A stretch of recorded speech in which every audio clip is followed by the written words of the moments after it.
안녕하세요. 류주영 행정사입니다. 지금 시간이 저녁 9시 정도 돼가는데 장마 때문에 상당히 비가 많이 오네요. 지역에 어떤 침수나 어떤 수해가 없어야 되는데 좀 걱정이 되면서 영상 보시는 분들이나 주변 분들 피해가 없으시길 진심으로 당부드립니다. 개인적으로는 두 번째 브이로그인데요. 상당히 아직 어색하네요. 이런 영상을 찍는다는 게 좀 아직 경험이 좀 부족하고, 영상 앞에서 어떻게 이렇게 얘기를 한다는 게 이제 평소 말할 때는 자연스럽게 할 수 있는데 조금 쑥스러운 것 같아요. 아직은. 내가 이제 일주일에 한두 편씩 좀 어떤 정보가 유익한 내용이 될 수 있도록 좀 영상을 만들어 보려고 노력을 하는데, 영상이 부족하더라도 영상 보시는 분들 많은 이해를 좀 부탁드리겠습니다. 오늘은 출입국 사범에 대한 사범심사에 대해서 포스팅과 좀 영상을 좀 찍어보려고 합니다. 제 내일 고객분이 한 분 계신데 음주운전으로 이제 사범심사를 진행을 하셔야 돼요. 그래서 서면 준비를 하다가 생각난 김에 한번 영상을 좀 찍어보자 이렇게 결정을 하게 됐습니다. 그럼 사범이 뭐냐? 이게 이제 사범 심사합니다. 출입국 사범 뭐 이런 얘기를 하면 사실 우리 국내인들은 더욱더 모르시고요. 외국인 분들도 사실은 용어가 생소하죠. 외국인들 중에, 그러니까 국내에 체류하고 있는 외국인들이나 또 외국에서 한국으로 들어오는 출입국관리법을 위반을 하거나 또는 국내에 체류하는 기간 중에 출입국관리법 위반이나 형사법을 위반한 행위가 발생했을 때 이런 위반한 범법행위를 한 모든 외국인을 출입국 사범이라고 합니다. 그래서 뭐 징역형, 금고형, 벌금형, 또 행정처분에 대한 상당수의 범칙금, 이런 것들이 기준치를 넘어갈 경우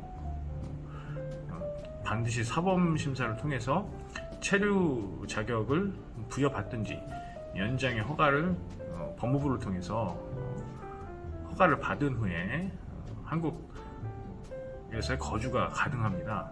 그런데 이제 대체로 형사법을 위반을 하든 출입국관리법을 위반을 하든 벌금을 내고 나서 모든 절차가 끝난 것이라고 생각을 하시고 출입국 통해서 사범심사를 받지 않는 경우들이 종종 있죠.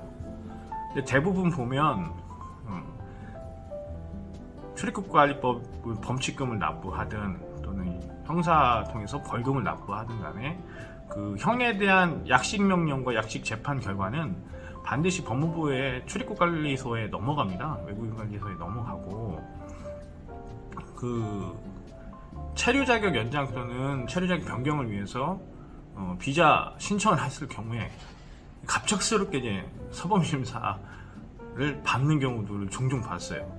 왜냐하면 한국은 전산 시스템이 잘 돼 있어서 어떤 형벌에 대한 처분이 이루어지면 자동적으로 그 기록이 유지되는데, 이제 대부분의 나라들이나 특히 한국으로 오는 외국인들 중에는 이런 시스템에 익숙하지 않은 외국인들이 대부분이고, 실제로 한국처럼 어떤 행정 시스템이 전산화가 잘 돼 있는 나라가 극히 드문 환경이기 때문에 외국인들은 이런 어떤 절차조차도 아예 이해를 못하는 경우들이 많죠.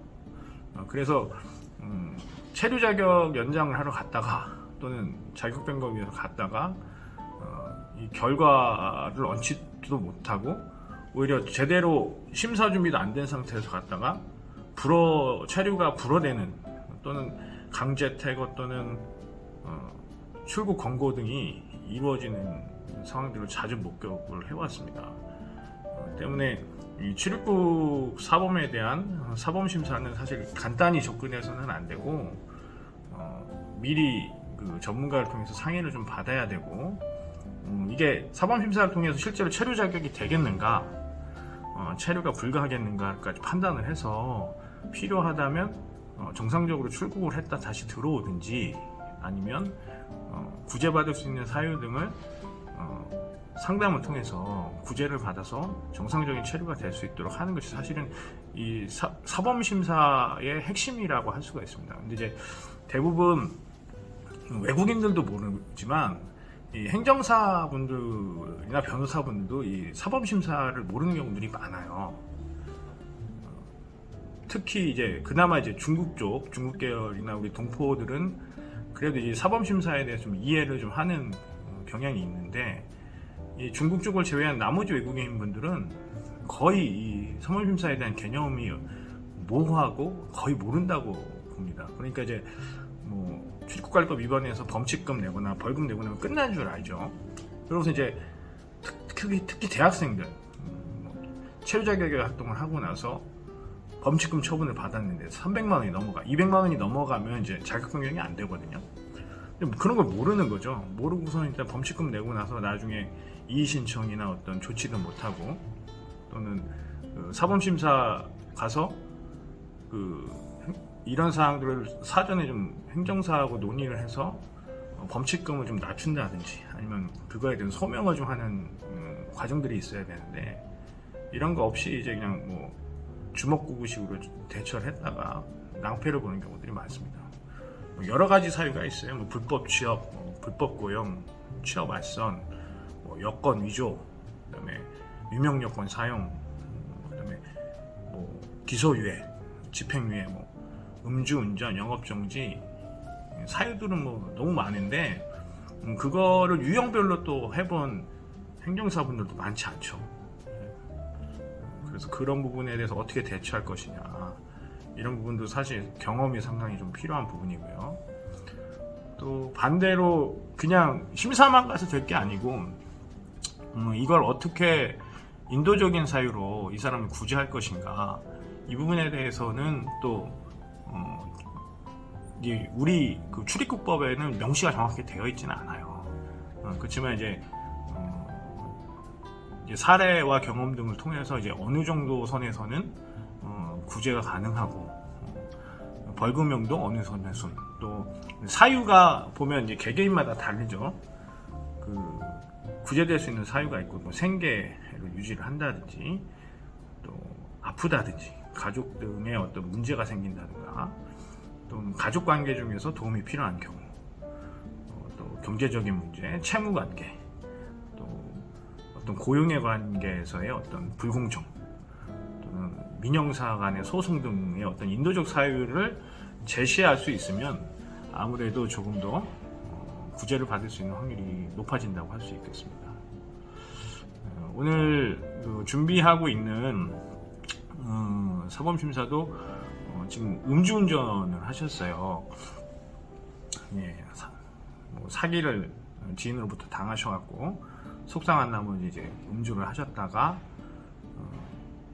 잠깐 이제 운전을 하시다 이제 음주 단속에 이제 되신 거죠. 그래서 벌금형을 받으셨는데, 벌금액이 뭐 기준치의 면허 정지 수준이어서 면허 취소 수준이어서 벌금이 상당액이 나왔습니다. 그래서 이분 어려운 일을 하고 계시는 분이고, 또 어렵게 혼자 한국에서 살아가고 계시기 때문에 이분을 좀 구제해드리려고 좀 야근까지 준비를 좀 하고 있습니다.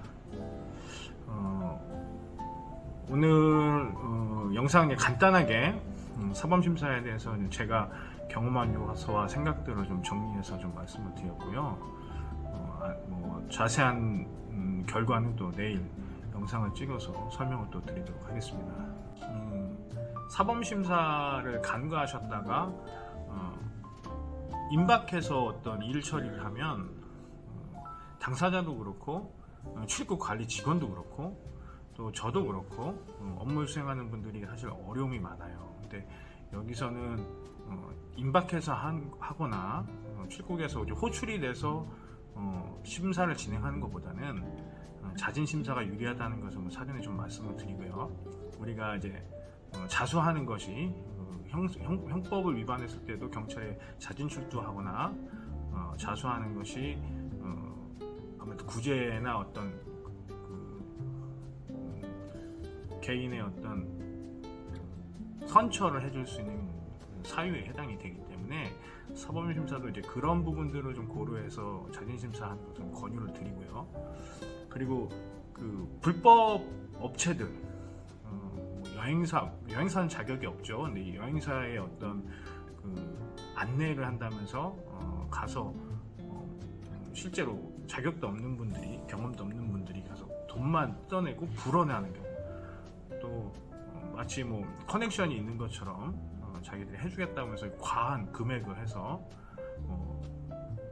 리베이트를 해서 뭐 성공을 시켜준다는 그런 얼토당토 않는 그런 감언이설로 사법심사를 진행해주겠다 하는 것들을 이제 사실 종종 봅니다. 정말 많이 봐요. 근데 그렇게 이제 대한민국 그 공직 사회가 이렇게 호락호락하지 않아요. 그리고 또 사유가 없는데 만들어줄 정도로 그렇게 그 불투명한 그 기관이 아니기 때문에 그런 그 사칭업체와 불법업체에 속임에 넘어가지 않으셨으면 좋겠습니다. 이 부분에 대해서 좀 외국인분들 꼭 좀 당부드리고 싶은 얘기고요. 이거는 될 수 있으면 경험이 있는 분들, 또 여러 유형의 어떤 사법심사를 했던 분들을 통해서 정확하게 상담을 받고 후속 조치를 할 수 있도록 하시길 당부를 드리고, 그런 그 좀 될 수 있으면 양심적이고 진짜 저 그 고객이나 어떤 의뢰인들을 위해서 헌신하고 진심으로 같은 편에서 일을 해결할 수 있는 전문가를 찾아서 사법심사를 좀 진행하시길 권유드립니다. 오늘은 간단하게 제가 사법심사에 대해서 개인적인 경험담을 좀 썰로 풀어봤고요.